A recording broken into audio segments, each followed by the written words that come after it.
Y está entre los cuantos, Augusto, ¿cuántos de los mejores técnicos argentinos? Y entre los tres seguro, ¿eh? ¿Tres seguro? Sí, y no sé, hay que pensar cuáles son los otros dos. Vélez por un lado y Boca por el otro marcaron su itinerario. Vélez por un lado y Boca por el otro marcaron su itinerario. Agarrate que Agarrate, pitidos hablar de Paranel. Carlos Bianchi. Claro.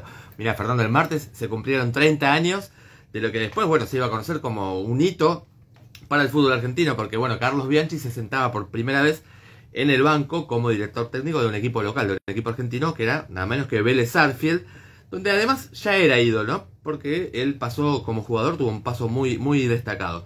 Un 21 de febrero de 1993 era la primera fecha del torneo Clausura. Aquel Vélez iba a terminar saliendo campeón y enfrentaba a Deportivo Español, terminó ganando 2-0 con goles del turquito Asad. Pero esta efeméride como que no tendría gran valor si no fuera por cómo se desarrolló la trayectoria de Carlos Bianchi, que fue el técnico sin duda más importante de la historia de Vélez, y me animo a decir que también fue el más importante de la historia de Boca Juniors, ¿no? Sobre todo por su romance, digamos, con las copas, con las competencias internacionales. Para darte una noción, él dirigió 7 Copas Libertadores, llegó a 5 finales y ganó 4.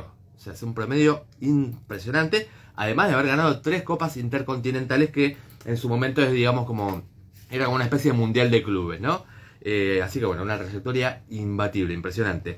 Hay que destacar que con su sola carrera como futbolista, Bianchi ya entra en los libros de historia, porque él es el 10º máximo goleador del fútbol argentino. Él hizo 206 goles para Vélez y se ubica entre los 10 primeros goleadores. Pero eso además... No lo tengo como muy visto en YouTube, como que no circula mucho todo eso. Pasa que, digamos, fue ídolo en una época en la cual, digamos, primera mitad de los 70 no había tanto registro audiovisual. Él después, a mitad de los 70, emigra a Francia, donde también la rompe. También es ídolo en el Reims, que es un equipo relativamente mediano.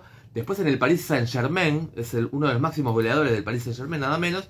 Y fue, por ejemplo, goleador en 2 ligas francesas. Es palabra mayor Bianchi en el fútbol francés. Bueno, pero antes de su retiro, a mitad de los 80, él había vuelto al fútbol argentino, a Vélez. Lo volvieron a llamar de este club, del Reims. Y él tomó la decisión de ir a retirarse allá, donde le tenían mucho cariño, un lugar muy lindo, Francia, para vivir. Pero ya él se fue pensando en dirigir, ¿no? Él tuvo un paso muy recordado ya como técnico, salvando del descenso al Niza, un equipo también relativamente importante, en el año 90. Y bueno, estaba como muy cómodo ahí viviendo con su señora en la Torre Eiffel, tomando café, no sé cómo se llaman los cafés ahí copados de París. Estaba como con una vida... ¿Cuál?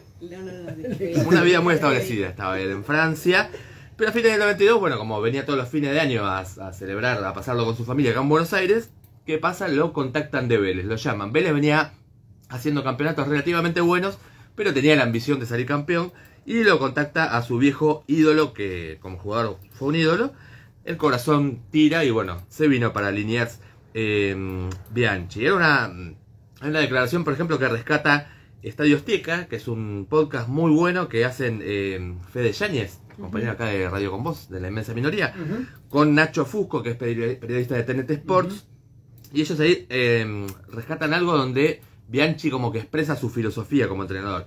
Él dice: con un buen arquero, atajador, y un buen delantero, goleador, es suficiente. Cualquier esquema táctico puede funcionar con estos elementos. Y la verdad que creo que en su Vélez multicampeón un poco lo demuestra, ¿no? Con Chilavert y el turquito Asado, el Turo Flores adelante, o sus versiones de Boca, ¿no? Con Oscar Córdoba o el Pato Bondancieri y Palermo arriba, bueno, además de las de espada que era Riquelme, ¿no?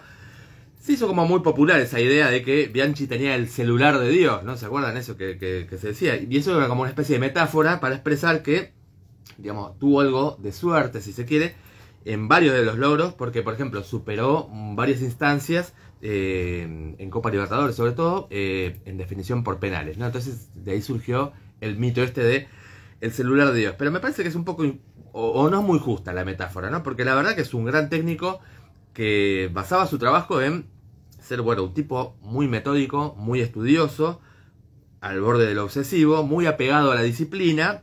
Y digo disciplina no en el sentido de rigor, sino de aferrarse a un objetivo deportivo, ¿no?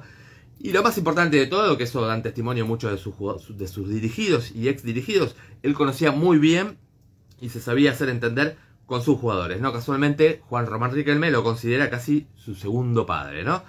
La demostración está en que él logró conquistas históricas ante los mejores clubes de su época. Por ejemplo, en el Vélez del 94, ¿no? Que ganó la Libertadores, él superó en fase de grupos a Boca nada menos y al Palmeiras.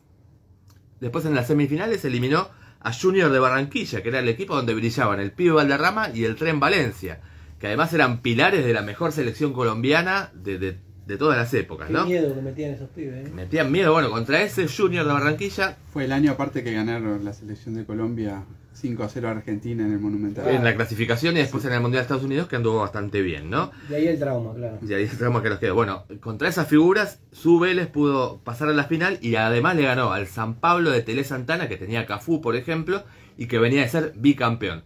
O sea que, digamos, y teniendo en cuenta que, digamos, tenía un plantel que no estaba abarrotado de figuras, ¿no? Por ejemplo, en el fondo tenía a Trota y Almandós, digamos, no eran, digamos, grandes figuras.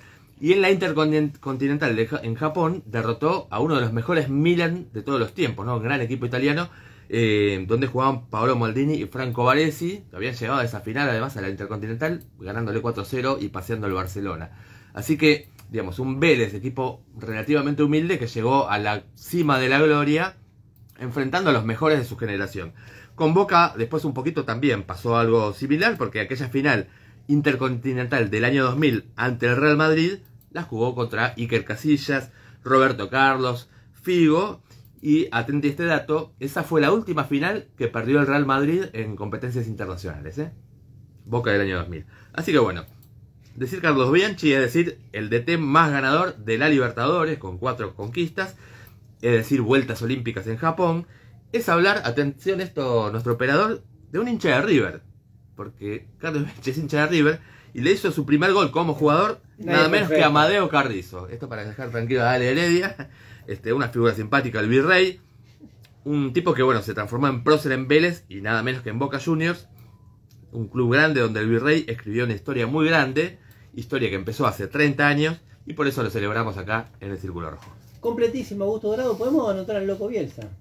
El Loco Bielsa entre los 3 podría ser, sí, seguro. No, José Omar Pastoriza, diría yo también. Bueno, otro. bien. Bueno, bueno. no, que quedarán esos agendados para las próximas. Ahí va. Augusto Dorado sobre Carlos Bianchi.